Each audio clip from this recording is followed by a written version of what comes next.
बिस्मिल्लाहिर्रहमानिर्रहीम। This is Mohammad Iqbal from Toronto. अस्सलाम वालेकुम। आज हम बात करते हैं जिस पे बहुत कम बात की गई है हमारे मीडिया में कि पाकिस्तान ने अफ़गानिस्तान में बमबारी की है। पाकिस्तान में कुछ दहशत गर्दी हुई जिसका पाकिस्तान ने इल्ज़ाम लगाया कि वो अफ़गानिस्तान ने की है, और उसके बदले में पाकिस्तान ने वहाँ पे बमबारी कर दी। और वहाँ से खबरें आ रही हैं कि काफ़ी लोग फौत हुए हैं, काफ़ी लोग शहीद हुए हैं और कुछ बच्चे ज़ख्मी भी हुए हैं। तो जब कभी इंडिया में कोई इस किस्म की बात होती है और इंडिया पाकिस्तान पर दहशत गर्दी के इल्ज़ाम लगाता है, तो हमारा असूली मौक़िफ़ ये होता है कि महज इल्ज़ामात के ऊपर आप कोई बात नहीं कर सकते। आप पूरी तहकीक पहले करें और उसके बाद जो भी रिज़ल्ट सामने आए फिर हमें बताएं, हम कार्रवाई करेंगे। तो यही असूल पाकिस्तान पर भी लागू होता है कि पाकिस्तान में जो दहशत गर्दी हुई उसकी मजम्मत की जानी चाहिए और की है सब ने, ठीक है। लेकिन उस पे इल्ज़ाम लगा के पाकिस्तान किसी दूसरे मुल्क पर अटैक कर दे, ये एक्सेप्टेबल नहीं है। जब इंडिया का मौक़िफ़ हम रद्द करते हैं तो हम अपने लिए उसको जायज़ नहीं करार दे सकते। और पाकिस्तान ने ये जो अटैक किया है इसके बड़े दूरदराज नताइज होंगे, हमें समझना चाहिए। ये जो डिवेंडर लैंड है, लाइन है, और या ये जो पाकिस्तान और अफ़गानिस्तान का बॉर्डर है, इसके दोनों तरफ पश्तून बसते हैं और वो आज से नहीं बसते, सदियों से बसते हैं। उनकी आपस में रिश्तेदारियाँ हैं, उनके बिज़नेस हैं, उनके तिजारत है, ठीक है। और अफ़गान जो है वो अफ़गानिस्तान वो 40 साल तक उसने आर्मी ताकतों से जंग लड़ी है। अफ़गानिस्तान अमेरिका का कब्रिस्तान है, अफ़गानिस्तान रूस का कब्रिस्तान है। उससे पहले अफ़गानिस्तान को फतह करने की कोशिश की थी कई सदियाँ पहले बरतानिया ने, उनके सारे बंदे उन्होंने मार दिए थे, ठीक है। तो अफ़गानिस्तान का जो अफ़गान पश्तून का जो इंतकाम होता है वो भी बड़ा खौफनाक होता है और वो भूलते भी नहीं हैं। और पाकिस्तान में अभी भी लाखों के हिसाब से लोग मुहाजिरीन की शक्ल में रह रहे हैं। और जब ये जो अफ़गानिस्तान में रशिया और अमेरिका की जो प्रॉक्सी वार हुई थी, जिसको ज़ियाउल हक कहता था कि ये जिहाद है, और उस जिहाद को उसने पाकिस्तान में पेनिट्रेट कर दिया था। पाकिस्तान के नीचे मैदानी इलाकों में, पंजाब में KPK से निकल के पंजाब के इलाकों में तक अफ़गान मुहाजिरीन आ गए थे, जिनको वो मुजाहिदीन कहती थी पाकिस्तानी फ़ौज उस दौर में। तो उनमें से कई लोग, हज़ारों की तादाद में लोग पाकिस्तान पंजाब में सेट हो चुके हैं, जिन्होंने अपने शनाख्ती कार्ड वगैरह भी बनाए हुए हैं, ठीक है। और वो सब यहाँ रह रहे हैं, तो उसकी बड़ी सियासी इम्प्लिकेशंस होंगी, बड़ी खौफनाक होंगी। जब उन्होंने बदला लेने का फ़ैसला कर लिया अफ़गानिस्तान में, तो इनके स्लीपिंग सेल पाकिस्तान में हर वक्त हर शहर में मौजूद हैं।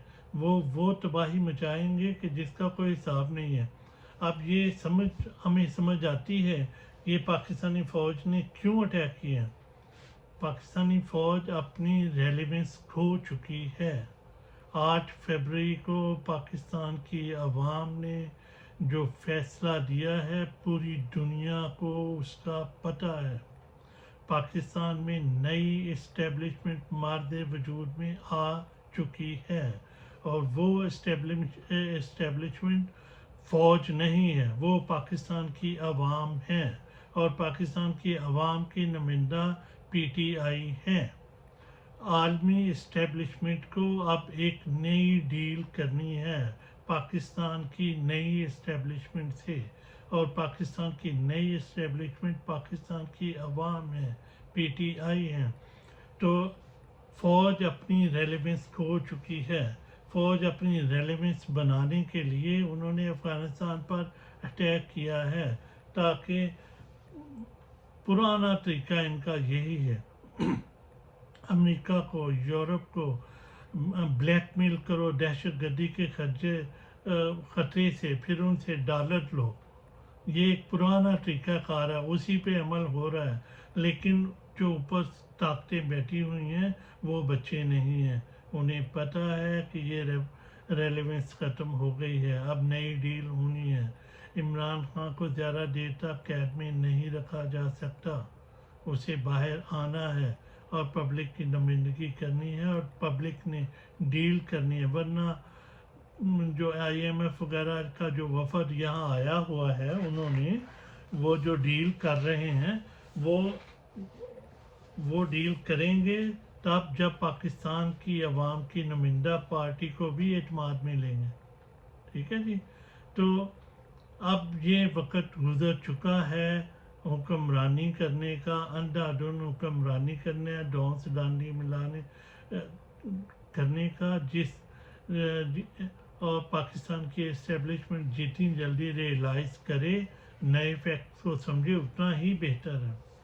دوسری جو خبر ہے وہ یہ ہے کہ جناب امریکی کانگریس میں ڈونلڈ لو نے اعتراف کر لیا کہ الیکشن میں irregularities ہوئی ہیں، دھاندلی ہوئی ہیں، پری پول بھی ہوئی ہے، پوسٹ پول بھی ہوئی ہے، سارا کچھ ہوا ہے۔ تو اب دیکھیں یہ بیان جب آیا ہے اور اس وقت آئی ایم ایف کی ٹیم پاکستان میں ہے، وہ نیگوشیٹ کر رہی ہے، وہ نیا امپورٹڈ وزیر خزانہ ہے، اس کو پتہ نہیں ہے پاکستان کی نہ بیوروکریٹک سسٹم کا پتہ ہے، نہ پاکستان کی اکنامک کا پتہ ہے، نہ انڈسٹریل بیس کا پتہ ہے، نہ ایگریکلچر بیس کا پتہ ہے۔ وہ بالکل برینڈ نیو ڈچ سٹیزن ہے، اس کو لا کے ادھر بٹھا دیا، اور ابھی اس کو کوئی موقع بھی نہیں ہے، کوئی 4-5 ماہ مل جاتے چلے وہ اسٹڈی کر لیتا، کوئی لرن نہیں کر لیتا، لیکن اس کو سیدھا آگے بٹھا دیا آئی ایم ایف کی ٹیم کے، اور وہاں وہ آئیں بائیں شائیں مار رہا ہے، اسے کک سمجھ نہیں آ رہی۔ اور آئی ایم ایف کون ہے؟ آئی ایم ایف امریکہ ہے، اور امریکہ کو پاکستان کے حالات کا each and every in and out کا پتہ ہے، اور اس وقت پاکستان کو بلیک میل کرے گا، اور مجھے خطرہ ہے کہ سی پیک کا فیوچر خطرے میں پڑ جائے گا، اور پاکستان کے جو نیوکلیئر پروگرام ہے اس کو سرٹن لیول تک محدود کرنے کی پابندیاں کی بات انٹرنیشنل میڈیا میں آ رہی ہے۔ اللہ کرے یہ خبریں ٹھیک نہ ہوں، لیکن خطرہ ہے کہ پاکستان اپنی سوورینٹی کھو دے گا۔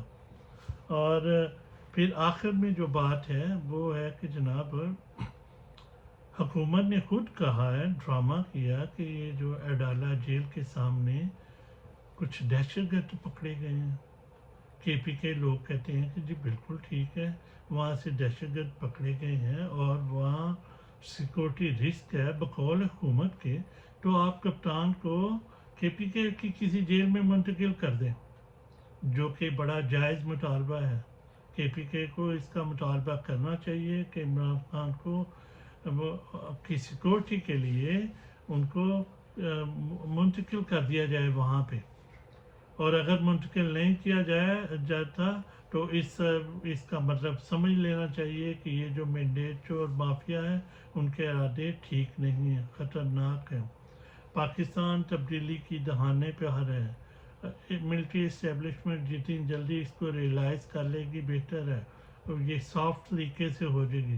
تبدیلی کو روکا نہیں جا سکتا، وہ آ کر رہے گی، آج نہیں تو کل آئے گی، اس کو سمجھنے کی ضرورت ہے۔ اب تک اتنا ہی، خدا حافظ۔